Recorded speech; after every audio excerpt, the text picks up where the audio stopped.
You ever hear we can get your appointment in 6 to 9 months?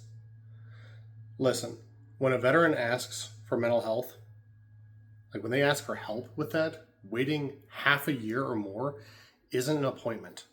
It's a cold shoulder. And that's not just for veterans. Everyone knows that. If you need mental health help, you need it now. Plain and simple. Mental health doesn't wait. Imagine that you're on fire. Not literally, but the building is burning around you. Smoke's thick, you're choking, you call 911, and they say, yeah, we'll send help, at some point, maybe a couple months down the road. What do? You act now. You wouldn't wait. And that's the reality today for many veterans. And frankly, anyone reaching out for help, by the time you've made the call or you ask for support, you're already in a bad place. Months out isn't care. It's a traffic jam on a highway where every second counts. And here's the part that should make you very angry. The so-called community care program, that's supposed to be the safety valve. The law says that if VA can't see you within 20 days, hey, send you to community care. That's the rule. But in practice, they dodge it. They stall it. They hand you an expedite that's still weeks or months away. It's a dodge, not a fix. I've seen many veterans get what they call triage appointments. That's the code for a one-time visit or barely 3 sessions. That's just meant to say, hey, we got him in. It's not ongoing therapy. It's a Band-Aid fix so they can check off the system saying that we did something. And then you're left hanging again. Picture calling down a referral list, hoping to find someone who's actually taking community care appointments. You get a half dozen no's because providers dropped out. The admin hassle and the low pay are just brutal. Some only accept it until their private pay client list fills back up. And then they're like, yeah, I'm not going to mess with it anymore. But why is that? It's because the VA systems are tough to work with. Reimbursement rates don't compete with private clients. And the paperwork is a nightmare. The clinicians, many just say no. So what you get is a patchwork of short fixes that won't fix anything. That's why ValorWell's Bridge program exists. We aren't here to hand out Band-Aids. We provide a true continuum of care. And here's what that means. Most veterans get their first session within about a week. That's fast access. Not months later, but now. Care doesn't stop after 3 or 4 sessions. We continue the work until you're connected to ongoing VA-covered therapy or the right ongoing pathway.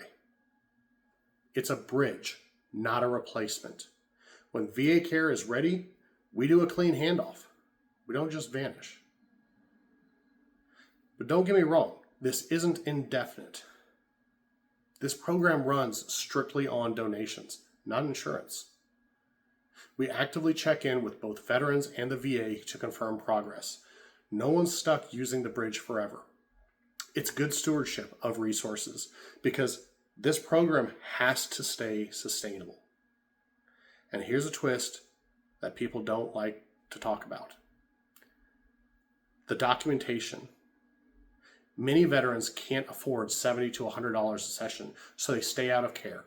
Then when they apply for their disability so they can get seen by the VA asks, hey, have you been seeing anyone lately? And if not, then they can use that against them, like their struggles aren't real. Oh, you haven't been getting care? Well, you must not need it. ValorWell flips this on its head. Care first, documentation second. We provide real ongoing treatment, and that trail of clinical notes helps build a solid case. One-time assessments at the VA can deny claims with a shrug. I'm not sure. I can't say for sure if this was caused by your time in service. And they deny you. But that's not how this should be. At ValorWell, we provide a continuum of care. All right, we give consistent care and we document it. So it's not just a visit, it's evidence. And yeah, about those Nexus letters. There are places out there that'll sell you a fancy letter after one visit for a couple $100. We reject that. We provide real care first. Only after enough sessions for a genuine clinical evaluation do we write Nexus letters, and only if qualified. There's no shortcuts, no selling hope. So we're not a place you can just come buy a Nexus letter. But let me tell you a story from my own VA experience. I pushed for community care. I got the runaround. One appointment, maybe 3 sessions max. Then back to square one. It was like running on a Band-Aid treadmill. Lots of motion, no progress. I've been there. And we're here to fix that. So here's my question for you. Have you or someone you know been stuck in this wait and wait cycle, getting Band-Aids instead of real treatment? Put your answer down in the comments. Like this video if this hits home, and subscribe to stay connected with what ValorWell is fighting for. We don't do Band-Aids. We don't do promises and then abandon you. We're holding the line until the system does its job. This is about respect, urgency, and justice. Funded by people that say they care. Driven by community. Mental health care doesn't wait, and neither do we. Together we bridge the gap. Together we stand for the veterans who've stood for us. This isn't just a program, it's a movement. Join us.